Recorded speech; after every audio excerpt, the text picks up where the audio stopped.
कल तो डे लो भी चैलेंज हुआ, 680 का वो डे लो बना दोपहर में। आज के लिए बताइए स्तर कौन सा इंपॉर्टेंट है, जो कल का हाई था जहां पर लोगों ने कुछ मुनाफा बुकिंग की, या फिर जो कल का इंट्राडे लो बना 680? किस पर ज्यादा नजरें रहेंगी आज? Okay, good morning Harshita, good morning Neeraj ji. देखिए कल जो मैंने एक चैनल्स निफ्टी बैंक में ड्रॉ की थी, देखिए हर्षिता, ये जो टाइम फ्रेम है ना, जब थोड़ा सा एफआईज पार्टिसिपेशन थिन है, एफआईज के स्टेट्स थोड़ा जिटरी हैं, हमको इस कंसोलिडेशन जोन में ऐसे ही ट्रेड करना पड़ेगा। हमारा लेवल था 671 641, यहाँ पे बाय कीजिएगा। और इन एनी केस, इनफैक्ट मैंने 2 बजे अपनी कमेंट्री में स्पेशली कहा था, all trades picked on the lower edge 817 पे प्लीज बुक कर लीजिए। And same is the case with Nifty bank, 48,477 पर वो प्रॉफिट्स को बुक कर लीजिएगा, जो कि आप बेस 1 पे लें। देखिए अब वो आखिरी के 30 मिनटों में क्या हुआ उसको अगर मैं छोड़ दूं, आई थिंक एक पर्टिकुलर न्यूज़ फ्लो के चलते वो इम्पैक्ट पड़ा, बट उसका इम्पैक्ट ये था कि बाजार हायर लेवल से रिट्रेस हुआ, बट स्टिल इंपॉर्टेंस ये थी कि अपने लोअर लेवल्स को रिस्पेक्ट दी। अब वो लोअर लेवल्स बहुत इंपॉर्टेंट हैं, वो उससे ही हमारा सरोकार है आज तक। वो क्या लेवल्स हैं? अभी तक दोनों ही इंडिसेस अपने आप को 10 डेमा की ट्रेजेक्ट्री से इस वीकली और मंथली पुट राइटर्स के जोन से ऊपर बिठा के चुपचाप चल रहे हैं। That's important as of now. मैं इसको एस्टेब्लिश करूंगा एक बार फिर से, पहले एफआईएस के स्टेट्स को आपकी स्क्रीन पर रख देता हूं। जैसे कि मैं कह रहा हूं कि थोड़े से जिटरी हैं। अब देखिए, इसको बेनिफिट ऑफ डाउट देते हैं जिस टाइम फ्रेम में हम ट्रेड कर रहे हैं, क्योंकि बहुत बड़ा पार्टिसिपेशन उनका नहीं है, बट स्टिल जो भी है, डीआईएस ने करीब 410 करोड़ रुपए की बाइंग करी, 855 करोड़ रुपए की एफआईएस की सेलिंग थी, 200 पे 86 करोड़ का उन्होंने इंडेक्स बेचा, 1000 कॉन्ट्रैक्ट्स लॉन्ग काट लिए, 1673 कॉन्ट्रैक्ट शॉर्ट किए, 1315 करोड़ का स्टॉक फ्यूचर बेचा, 15,000 कॉन्ट्रैक्ट लॉन्ग काट लिए, 2000 कॉन्ट्रैक्ट शॉर्ट किए। बट स्टिल पुट लॉन्ग जो करीब उन्होंने 5 लाख की है, उसके अगेंस्ट लगभग 2.5 लाख पुट शॉर्ट हैं, और 3.5 लाख कॉल के अगेंस्ट लगभग 1.25 लाख कॉल शॉर्ट हैं। बाजार एक रेंज में ट्रेड करे, इस बात की एक्सपेक्टेशन ज़्यादा लग रही है आज तक। मैं स्क्रीन पर आपके रखता हूँ कॉल राइटर्स के जोन। वीकली पर वाकई जिस जोन पे कल हमने प्रॉफिट्स को बुक किया, 21,800, 21,900, 21,900 के बाद 22,000, यहाँ पे 3 स्ट्राइक्स पे सबसे बड़े वीकली कॉल राइटर्स हैं और 22,000 पे मंथली कॉल राइटर है। बट अभी भी हर्षता, ये जो 21,700, 600 और 500 की पुट है, ये एक साइजेबल आउटस्टैंडिंग वाई होल्ड करती हैं। ये मेरे ख्याल से जो पिक्चर है वो आपको ज़्यादा क्लियर हो जाएगी ऑप्शन पिरामिड से। आप देखिए आपकी स्क्रीन पे लोड है आपका 21,800 पे, 21,900 पे, 22,000 पे, और आपका जो बेस है दैट्स 21,600, 21,500। ये आपके पिरामिड्स रिफ्लेक्ट कर रहे हैं। और एक और चीज़ याद रखिएगा हर्षता, ये जो लोअर ट्रैजेक्टरी जिसको मैं बार बार बेस 1 कंसिडर कर रहा हूँ, आपका the shortest moving average 10 day exponential moving average आता है 21,500। याद रखिएगा, अप्रोच अभी भी बाय ऑन डिप की होगी, बट हमें वो डिप, उसको एक कंट्रोल डिप के तौर पे हम बाय करेंगे।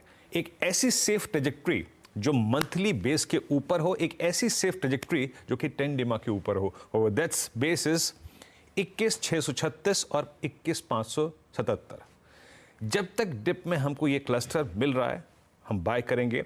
और हर्षता, दूसरी बात, नो लॉन्ग ट्रेड्स, चाहे वो पोजिशनल क्यों ना हो, बिलो बेस 2 इन एनी केस। मैं एज अ डे ट्रेडर सिर्फ कंट्रोल्ड फॉल जो कि बेस 1 के ऊपर है, इस कंसोलिडेशन के जोन में खरीदना चाहूँगा।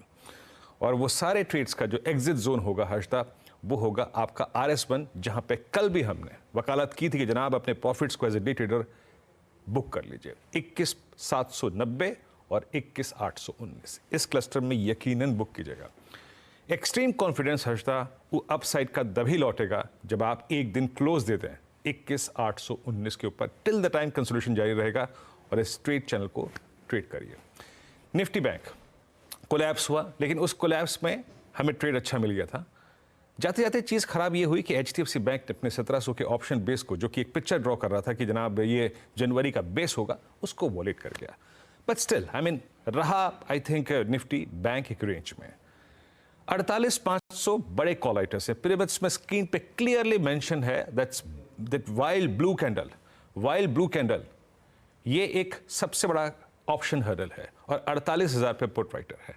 और एक और चीज़ याद रखिएगा, 48,000 पे पुट राइटर है, और 47,900 और 860 की जोन में आपका 10 डे एक्सपोनेंशियल मूविंग एवरेज है।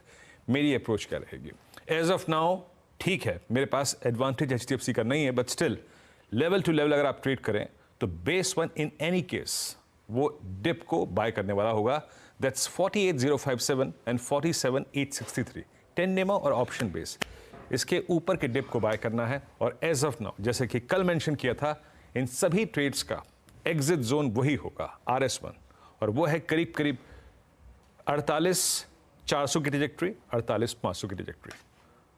एक और चीज हर्षता लास्ट में कहूंगा बस, अगर बैंक निफ्टी में बेस 1 टूट रहा है, 10 नेमा टूट रहा है, तो याद रखिएगा 47,500 की ट्रैजेक्टरी और 47,300 की ट्रैजेक्टरी खुल जाएगी। दैट्स 20 नेमा और ऑप्शन बेस। हर्षता तो ये लेवल्स दरअसल अहम है, लेकिन मीरू ऐसा लग रहा है क्या कुछ कल का शेकआउट कंटिन्यू करेगा? क्योंकि उसके लिए कुछ खास ट्रिगर अभी भी लोग समझ नहीं पाए थे। वो तो जापान का फियर था, लेकिन वहां पर वो सुनामी की वार्निंग वापस ले ली गई है। देखिए हर्षदा, जब पार्टिसिपेशन थोड़ा कम होता है और बाजार में जब इम्पैक्ट कॉस्ट काफ़ी हाई होती है ना, तो ऐसा होता है, ऐसे झटके लगते हैं। आपको याद होगा लास्ट वीक जो हुआ था, जब हम 10 नेमा की जोन में गए थे, एक ही दिन में 21 तोड़ा, 21,159 तक होके आए थे। ऐसा होता है, तो इसीलिए कह रहा हूं कि एज ऑफ नाउ बहुत बड़े कमिटमेंट्स मत लीजिए। डे ट्रेड के तौर पे जब तक ये आपकी सिक्योर ट्रेजेक्टरी अबव 10 नेमा की है, ट्रेड करिए। और 21,450, 21,520 ये हमारी वो लक्ष्मण रेखा है जिसके नीचे हर्षता एज ऑफ नाउ हम अपने लॉन्ग को नहीं रखेंगे। That's base 2 Harshita. जी हाँ, तो बेसिकली देखिए वीरू ने लक्ष्मण रेखा आपके लिए खींच दी है। किन लेवल्स के ऊपर लॉन्ग को होल्ड करना है, किन लेवल्स के नीचे मार्केट फिसले तो आपको सतर्क रहना है। वो लेवल्स आपकी स्क्रीन पर भी दिख रहे हैं, तो थोड़ा सा संभल कर चलेंगे। देखते हैं आज वॉल्यूम में कुछ और पिकअप होता है या नहीं। वैसे ऐसा नहीं था कि कल पूरी तरह से वॉल्यूम्स नदारद थे। मार्केट क्योंकि खुला था हमारे भारतीय बाजारों में कुछ वॉल्यूम के साथ, डिसेंट ओके वॉल्यूम्स, कुछ ग्रेट वॉल्यूम्स नहीं थे, के साथ कारोबार हुआ था। आज देखते कितना और पिकअप होता है। बहरहाल स्थिति वैसी की वैसी, गिफ्ट निफ्टी आपके सामने करीब करीब 28 पॉइंट नीचे